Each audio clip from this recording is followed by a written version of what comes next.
What's up, guys? It's your boy, Barca Boy 103. Today we're going to be doing the match preview for Barcelona versus Osasuna in La Liga. The season feels like it's coming to an end. We're now, of course, in the month of March, and yet another league game. I believe it's only, 12, 13 games left.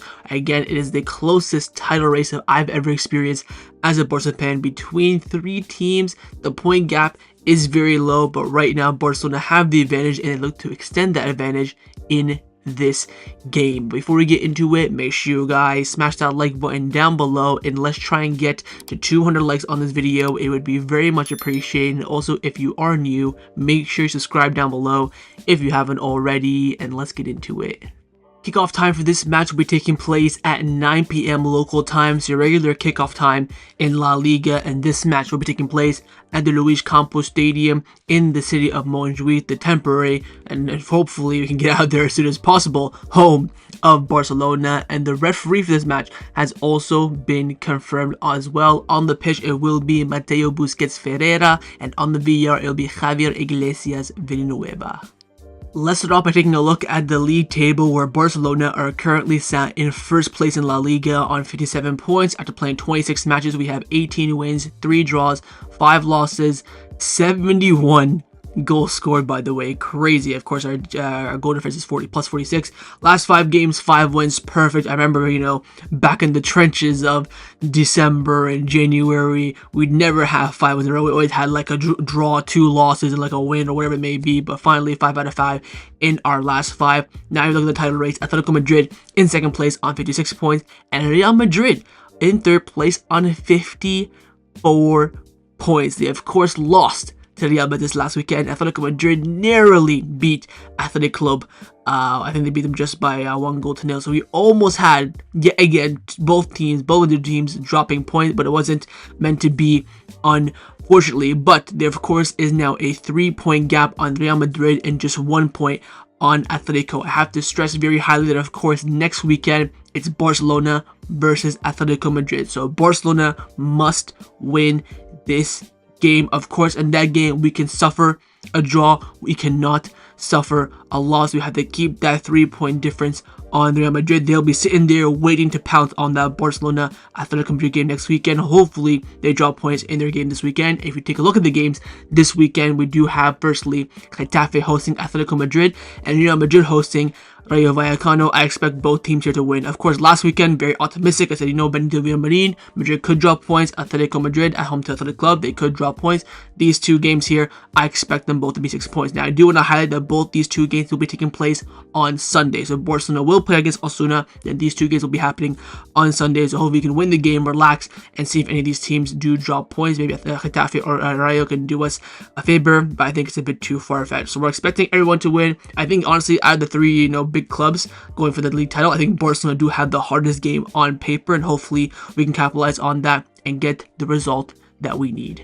Now, if you take a look at our opponents in Osasuna and where they're currently standing in the league table, they are currently sat in 11th place in La Liga on 33 points after playing 26 matches. They have 7 wins, 7 losses, and 12 draws. You look at their last 5 games in the league, 3 draws, a loss, and a win. They had a pretty good start to the season, but now they've had a bit of a reality check. Their form in 2025 has been very poor, and now they see themselves around mid-table in La Liga. Let's now take a look at our opponents in Osasuna. Of course, like I mentioned so far, this season they've been, around mid-table. 2025 for them has not been a good year so far, but I do have to say, over the past few years, Osasuna have been a very threatening team. They have been a team on the come-up. I would definitely establish them as a top-half team in La Liga on paper, based on style of play, stadium, and the players they do have. Of course, the revenge tour of Barcelona continues, because the last time we faced Osasuna, they clapped us 4-2. If I'm not mistaken, this was Barcelona's first loss of the season. I think it was. Of course, terroristic rotation by Flick, rotated the whole entire team, pretty much bringing in Sergio Dominguez, the worst draw margin I've seen in my life. You have Eric Garcia playing in the pivot for the first time ever, Pablo Torre getting his first minutes of the season, like in the 10, Pau Victor starting on the wing. Huge rotation, and of course, we did suffer. 4-2 defeat. We of course got 2 goals. The Pau Victor goal that brought us back, I think 2-1, but the Manuel was just a consolation goal when he came off the bench.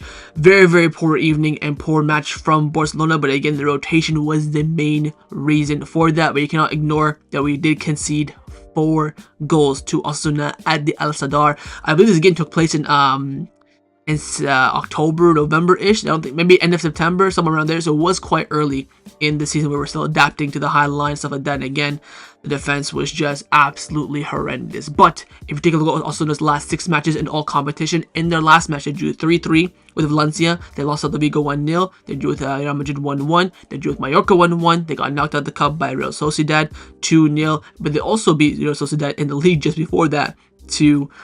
Let's take a look at the last 3 games in all competition. Firstly, is the 1-1 draw with Real Madrid. Sorry, of course, this is a great weekend for Barcelona. Atletico drew 1-1 with Celta, and Madrid got the points taken off them by Osasuna. Of course, Madrid were dominant in the first half.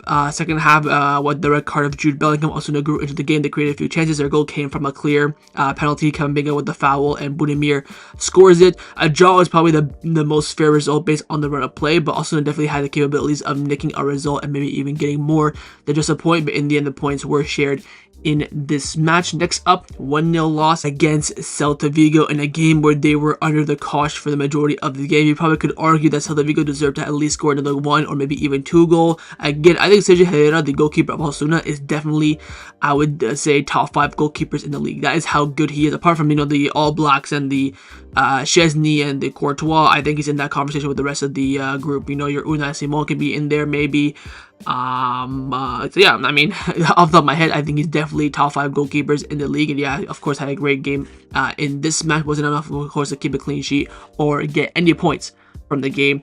And lastly, the last match of all competition was a 3-3 draw with Valencia. I did actually watch this game. My God, what a crazy game. This was 6 goals in total. I believe it was 3-2 at halftime. So there's only 1 goal in the second half. The goals were absolutely fugazi. The 10 for Osasuna, I forget his name, Aitor. He scored 2 absolute cracking goals, volleys from distance. He actually went off this game injured, so I don't know if he's going to be fit for this game against Barcelona or not. He went off with, I think, a little bit of a hamstring injury. The goals that Valencia scored were very well worked. The backheel goal by Sadiq in the second half was absolutely disgusting. So crazy goals were scored in this game. The XG was probably through the roof. But again, you can see a team like Osasuna that can score goals in front of you, but definitely are vulnerable in defense.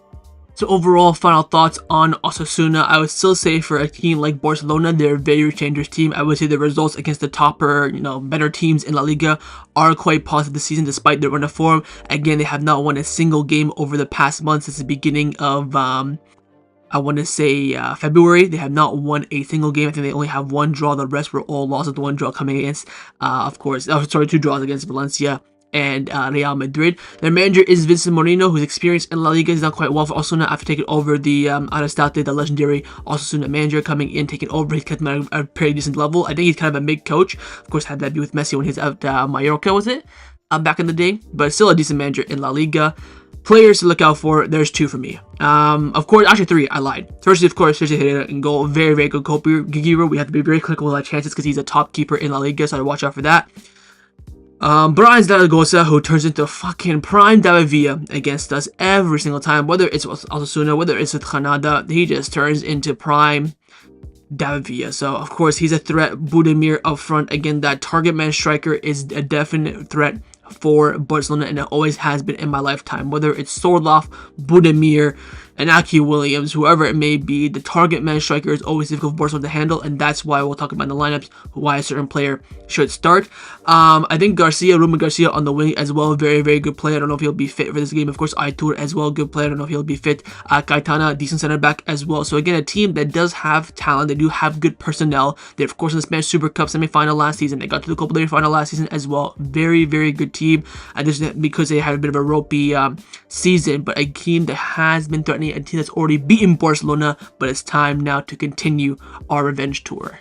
Now heading into this match in terms of fitness, of course the Barca team is quite tired following that 10-man performance against Benfica in Portugal in Lisbon midweek. There were reports coming out from Miguel saying that Balde received a strong blow to his ankle and he's a big doubt for the game against Osasuna, but he will be fit for the game against Benfica. He's on this app, I forget what it's called, where the players come and answer questions from fans. He said that he feels that 100% he'll be fit for Benfica. Whether he plays against Osasuna remains to be seen. Again, there is a bit of a knock there, not a serious injury. Of course, the club never released an injury statement on Balde. There are also some rumors about other players as well having, a bit of a knock, whether it be Inigo. We're hearing that Pedri, again, just not knocks in the sense of injuries, but they're just very, very tired after that intense game against Benfica. Of course, Inigo had like 3 red card challenges on him, not given, played the full 90. Pedri ran about 13 kilometers, Balde ran 30 kilometers, and of course had that knock at the end where I was mentioning on the live stream that he was running a bit limp with a cramp in the same leg, but looks like there's a blow there. So again, we are coming into this game not a bit damaged, but a bit questionable with some of the team's fitness, mainly of course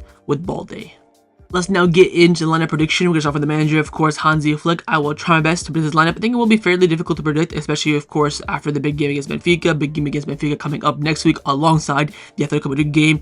You are expecting some rotation in this game. We all know that Flick likes to only rotate maybe 2 or 3 players from the starting 11. So I believe that Flick will select this lineup on the screen right now. He'll go with Szczesny in goal, a back 4 of Kounde, Araujo, Garcia, and Gerard Martin. Midfield 3 of Pedri, Dani Olmo, and De Jong. Front 3, Lamine Yamal, Lewandowski, and Raphinha. Of course, first, the main change I think he'll do is in the defense. Of course, Gerard Martin coming in for Balde. Again, Martin played well against Sociedad. Let's hope he can repeat that. Of course, dropped one of the worst performances I've seen in a Barcelona shirt in the first game against Osasuna. So hopefully a bit of a redemption arc for him there. Of course, Araujo will come in with Barca being suspended against Benfica next week. He'll definitely play. There are reports that he's going to be rested. I don't think that's the case. Of course, only played 10 minutes against Benfica anyway before that red card. Suspended next week as well. So I think he'll definitely start alongside Araujo with Inigo Martinez getting the rest. I only think with the rest of the team, Flick will go quite strong. I think, again, we're in a title race. I think he wants to go for it from the get-go, maybe get the 2-3-0 win, and then start substituting players. I think that's going to be Flick's perspective. I can definitely see a change in the midfield. Maybe he'll rest Pedri. I can definitely see maybe Casado starting. I don't know if Gavi is, quite fit to start or not. Maybe we can see Fermin. I think that front 3 is set in stone. I think this back 5, front 3 is bang on. Midfield's where I have a bit of doubt. I don't know what Flick will do, but I feel like Flick, he's very much a manager. Following the Osasuna game, the first game, he never makes, full rotation. Unless, of course, the Copa del Rey. So I think he only wants to make 2 or 3. I think that will come mainly in defense. Of course, Inigo being rested, Balde being rested as well. So we'll see what other change he does make. I think it may be one in the midfield that absolutely knows. Again, Dani Olmo only played about 20 minutes, so he's still fully fresh. Yeah, the most thing he says about Pedri is that he always has to keep playing. Maybe we'll see Casado in, but again, Frankie de Jong needs to keep up some match fitness, and this is the perfect game for Frankie as well. So quite interesting what he does in that midfield 3, but I think the back 5 and front 3 is pretty solid. So that's lineup that Hansi Flick will select for this match. But of course, in the comments down below, let me know what you think. Look, we'll go with. Now I'm going to show you guys my lineup, what I would do if I was his Barcelona coach, and I have made a few changes from Flick's lineup prediction. So firstly, I brought Hector Fort at right back, just mainly again to rest Kounde, and Kounde's been fucking stinky recently, so I think that's a good change there. In the midfield, I have brought in Gavi for Pedri. I really want to wrap Pedri in cotton wool. He of course had an unbelievable intense game. I get it, it's best for him to always play, but beyond that, we have Benfica next week. Atletico, he's going to play 290 minutes in those games. We need to rest him for this game. I would bring in Gavi. I think this is the perfect position for Gavi, especially with Dani Olmo back and taking over the 10 position. I think Gavi in that 8, of course, not solely relying on him going forward or back, very balanced play. I think that's a perfect position for him, of course, if he is fit. If he's not fit, I'd probably look honestly at Pablo Torre playing that position. I've cut with Frankie on the right hand side. Again, I think Osasuna going to play a bit open. I don't think Casado is going to be made for this game. I would, if Gavi is actually not fully fit, what I would do? I would put De Jong in the 8 and Casado as the pivot. I probably wouldn't play Pablo Torre, unfortunately. So I think De Jong definitely should play this game. Again, he's to get the match rhythm up as well. If they're not playing against Sociedad, great game against Benfica overall, but keep up the sharpness going. I played Dani Olmo in the 10 as well. Only played 20 minutes. Keep that rhythm going. Front 3, I have rested Rafa. I mean, Rafa's minutes over the past few weeks have been disgusting. Put Ferran out wide there. I've kept Lamine, only played an hour against Benfica. Lou, of course, has already been rested a couple of times, so I'd go with him in the front line as well. And maybe he can get a goal and get his confidence up for Benfica and Atletico Madrid next week. So I've made some extra changes from Flick's team. Again, I think this team is definitely capable of being Osasuna, especially at the Montjuïc as well. There's not a weak team per se. Of course, you want to play. I think if you want to make this team stronger, you put Kounde at right back. I think, you know what, that change is not going to be that dramatic in a game like this. So this will be the line that I would select for this match. But of course, in the comments down below, let me know if you'd rather pick my lineup or Flick's lineup. Time now for my score prediction. What do I believe the result will be in this match? I have a very, very, not bad, but weird feeling about this game. I've gone with a Barcelona win by 2-1. I think it will be a tight game. I do see us conceding against Budimir. Is always, again, the type of profile of a striker, always does well against Barcelona. Again, Brian Zaragoza turns into prime David Villa against us. So I have a sense that Osasuna will get a goal, but I have a sense that Barcelona won't score too much because I am expecting some rotation from Flick in the midfield and attacking line. Hopefully, especially after that big intense game midweek against Benfica. I think that, again, the rotated plays will definitely be enough to get the job done. I just, as long as we do not concede first in this game, I'll be confident of getting a result. The only thing I can stress is conceding first. If we concede first, I wouldn't say we're cooked because we are at the Montjuïc. We have the fans on our side. We're in our stadium. Hopefully, the team can get riled up. But if we do concede first, I think it would not be mission impossible, but a difficult task. I'm confident and I feel good about the win, but I think it will come very difficult. So I have gone Barcelona to win this game by 2-1. But of course, in the comments down below, let me know what you think the scoreline will be. So that was a match preview for Barcelona versus Osasuna in La Liga. Hopefully you guys enjoyed this video. If you did, of course, make sure you drop a like down below. And of course, in the comments down below as well, let me know your thoughts on everything we did discuss. Main thing I want to firstly, of course, is your score prediction. And secondly, on those lineups. Firstly, would you rather pick my lineup or Flick's lineup? What do you think Flick will go with? What would you go with? You're the manager. Leave me all your thoughts down below. And of course, make sure you guys subscribe down below as well if you haven't already. And I will see you guys tomorrow for the live watch along. Set the reminder on the screen and come and join me, watch the game with me. Follow after the match by my match review. So I'll see you guys tomorrow. Big game ahead. Nothing but the 3 points. Take care and Forza Barca.